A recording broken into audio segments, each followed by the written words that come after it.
নমস্কাৰ বন্ধুসকল, আজি শুক্ৰবাৰ ৰাজ্যৰ কেইবাটাও গুৰুত্বপূৰ্ণ খবৰ জানোৱা হওক। মহিলা টি-20 দৃষ্টিহীন বিশ্বকাপ জয়ী চিমু দাসলৈ চৰকাৰী চাকৰি, কেবিনেটে ল'লে গুৰুত্বপূৰ্ণ সিদ্ধান্ত।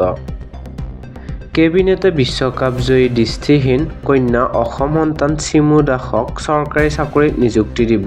শেহতীয়াকৈ ভাৰতীয় দলে জয় কৰিছিল মহিলা টি-20 দৃষ্টিহীন বিশ্বকাপৰ খিতাপ। এই প্ৰতিযোগিতাত ভাৰতীয় দলৰ সদস্য আছিল অসম কন্যা চিমু দাস।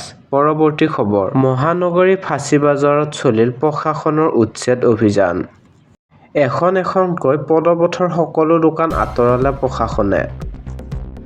এই উচ্ছেদৰ ফলত পদপথৰ বিক্ৰেতাসকলৰ মাজত হাহাকাৰ লাগে। পদপথত সিঁচৰিত হৈ পৰে জোতা, চেণ্ডেল, কাপোৰকে ধৰি বিভিন্ন ধৰণৰ সামগ্ৰী।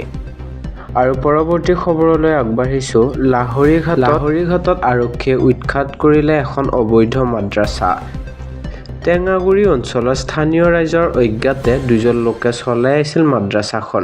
যোৱা নিশা লাহৰীঘাট সম-জিলা আৰক্ষী অধীক্ষক দিগন্ত বৰুৱাৰ নেতৃত্বত এটা দলে উচ্ছেদ কৰে মাদ্ৰাছাখন। 2 শিক্ষককো আটক কৰে আৰক্ষীয়ে। আৰু আন এক গুৰুত্বপূৰ্ণ খবৰলৈ আগবাঢ়িছো। বিদেশী বিতৰণ প্ৰক্ৰিয়া অব্যাহত ৰাখিছে চৰকাৰে। বৃহস্পতিবাৰে নগাঁৱৰ বিদেশী ন্যায়াধীকৰণে 15 গৰাকী লোকক বিদেশী ঘোষণা কৰে। এই লোককেইজন অহা 24 ঘণ্টাৰ ভিতৰত ভাৰত এৰিবলৈ নিৰ্দেশ ন্যায়াধীকৰণৰ। আৰু বিদেশী ঘোষিত আটাইগৰাকীয়ে হৈছে বংগমূলীয় মুছলমান।